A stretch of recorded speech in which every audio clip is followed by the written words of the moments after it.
There's been something of a recent cultural craze sweeping young adults across social media that you may or may not have heard of.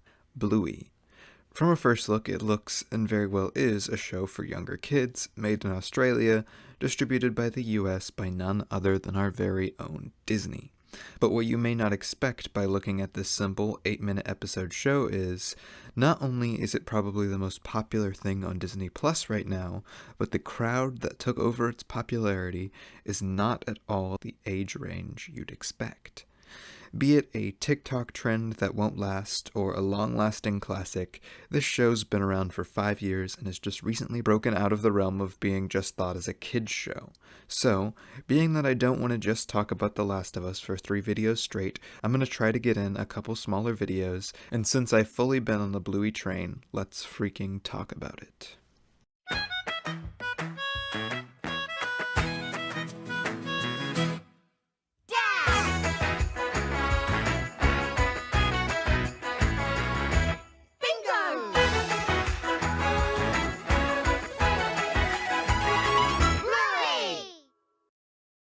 Bluey follows a family of healer dogs with 2 daughters, Bluey, 6 years old, and Bingo, 4 years old, along with their parents, Chili and Bandit, as they simply go through life as a family, through mostly the lens of the omniscient audience, playing up the imagination of the girls as they play imaginary games and learn things about the other dogs around them. But we've heard a lot of things like this before from kids shows, or at least similar stuff to it, and most aired on Disney Junior shows that just aren't that popular among young adults. So what is it that's so special about this particular show? Well, I think a lot of that comes down to the way in which it was made. But not everything comes from that. You can grab a lot from the fact that we've been lacking a lot of true escapism TV shows for the people now aging to adults for the first time, and finding that it is a perfect time for escapism cartoons, whereas most adult cartoons, while they have some escapism elements, and can be just as popular, i.e. especially the early Simpsons. You know, one thing I should... Excuse me for 1 second. Of course. They often are caught up in satirizing adulthood, which doesn't really tap into the phenomena that I'm referring to.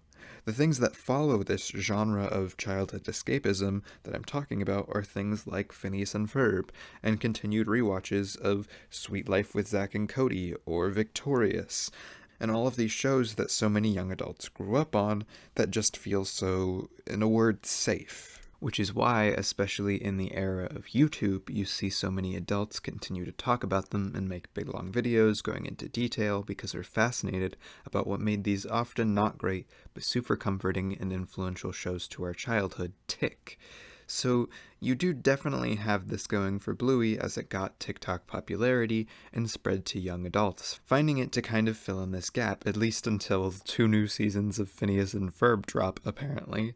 But again, I don't think this is enough to carry the show on its own. So to answer my question about what really makes this show special, I want to talk a little bit about how it was made. Bluey was commissioned by the Australian Broadcasting Corporation, or ABC, and the BBC in 2017, probably following in the trend of Japan's Spy Family, as essentially, kids are amazing government propaganda and you should have babies. See also the reason for this video also applying to Spy Family and Little Anya for becoming so gosh darn popular with young adults and teens, because darn it if Anya isn't the most adorable thing next to literally only Bingo, and that's still a close race. It was created by Joe Brum, who for a lot of his career worked as a freelance animator in the UK, and when given the pitch opportunity, essentially presented it as a Peppa Pig clone for Australia. Brum had come up with this idea in 2016 before he was approached, made a 1-minute pilot episode with his company Studio Joho in their spare time. I'm a digger, strong and tough. Beep, beep, beep, get out my way. The other co-founders of the show Charlie Aspinwall and Daley Pearson pitched the show with an interesting reception at first, as executives thought the pilot contained, quote, dangerous character behaviors, and the show on the whole wasn't very educational in the traditional sense.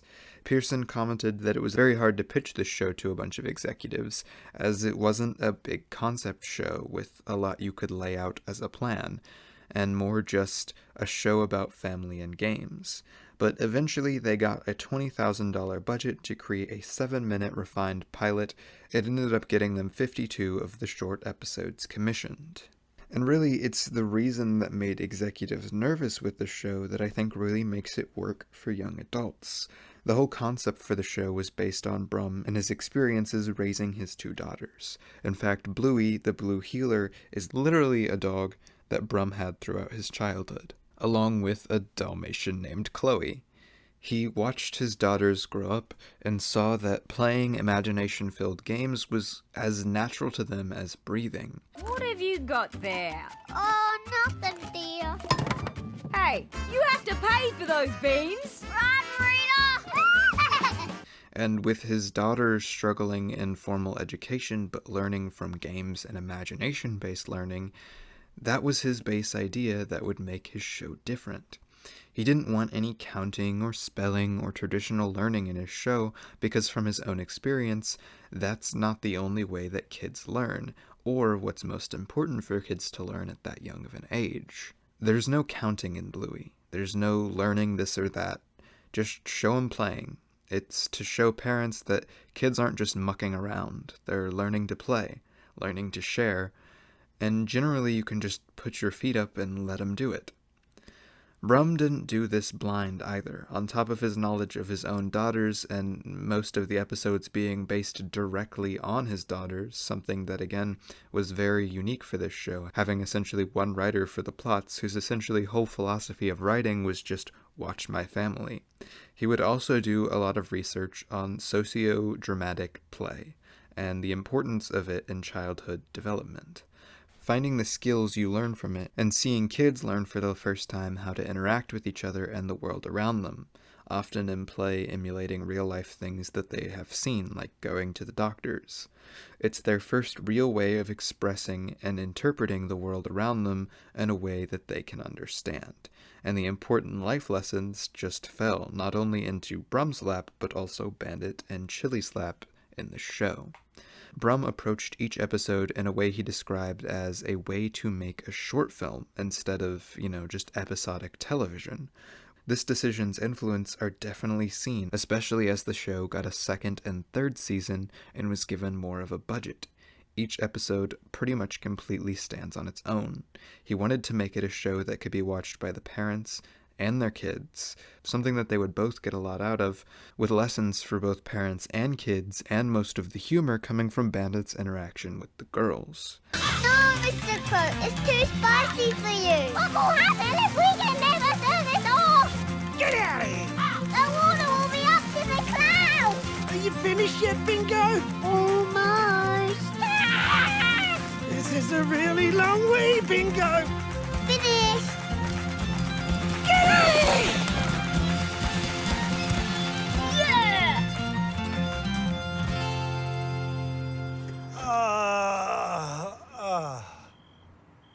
Dad, Yes, mate. if grown-ups grow from babies and only grown-ups have babies, who had the first baby? And with Brum being described by his co-workers as pouring his family and his heart into each script, the result, especially as the show gets going, is something with real emotional complexity, something that teaches kids and parents lessons about being human alongside each other. Combined with the show leaning into its surreal, their imagination is really bringing things to life elements, even to a reality-breaking point sometime, and its humor that, yes, has a lot of kids' humor because it's based around young girls, but that also has a lot of not quote-unquote adult humor in the sense that that term brings with it, but humor that is a bit more complex and layered that plays more towards adults. and a cast mostly consisting of friends and family that have such great chemistry, and the leads with Bluey and Bingo, whose identities aren't shared because people genuinely make the show something that anyone can enjoy. Like, I can't shout out the girls' work on this enough, especially the girl who plays Bingo, who is often a fan favorite. Almost every line delivered from her puts a smile on my face, and also becomes pretty iconic pretty fast. Bullet to bug on the wall, ding ching. No one to love him at all, ding ching. No one to tickle his toes, ding ching. No one to blow his nose. She was genuinely giving an amazing performance. But once the show made its course through becoming popular with its target audience and was a parent and kid favorite to share with each other, it started to rear its head towards those just leaving their home. A generation of people with especially interesting sociological relationships with their parents' generation. It's not an overall great time to have just become an adult. With the pandemic, and the economy doing what it does, and honestly one of the most heated political atmospheres in recent times. You can see these themes come into a lot of media for adults. One of the biggest themes spread throughout all media I've seen lately, especially adult media, is generational trauma. It's just, on the whole, a generation that feels hurt by the one before it. So you have all of these young adults, a lot of whom didn't have great childhoods or great situations growing up, and maybe some people started sharing some of the genuinely funny and memorable things from the show around on social media. And that got a lot of young adults interested in checking it out, especially with a lot of people coming back home for the holidays, or even not coming back home for the holidays for the first time, as around August through December of 2022, according to Google Trends, is when the show really started to pick up its unusual amount of popularity.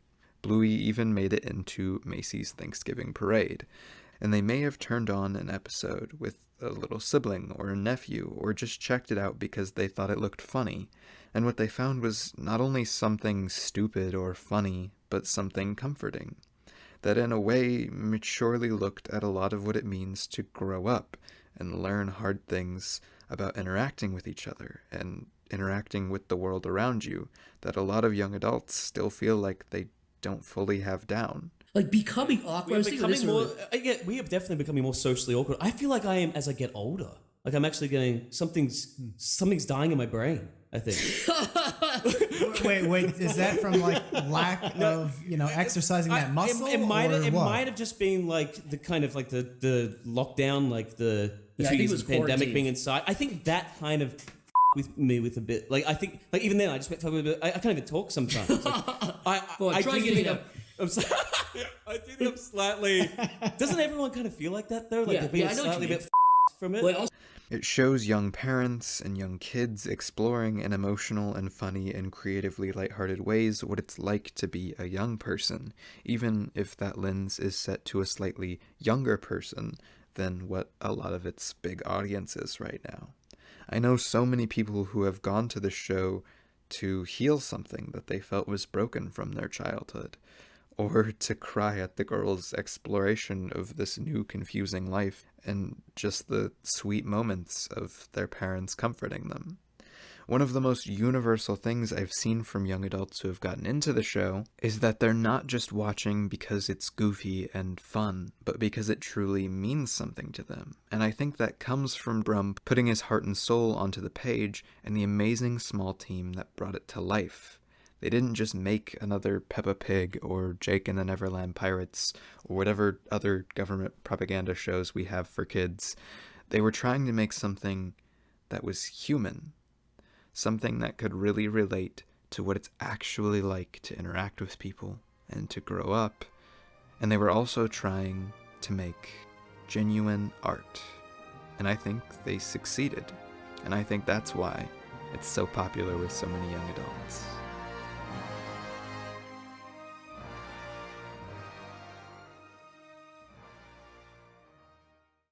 Anyway, Bingo Supremacy, and this is probably the goofiest show in the world for me to talk about this seriously, but again, that's kind of the point.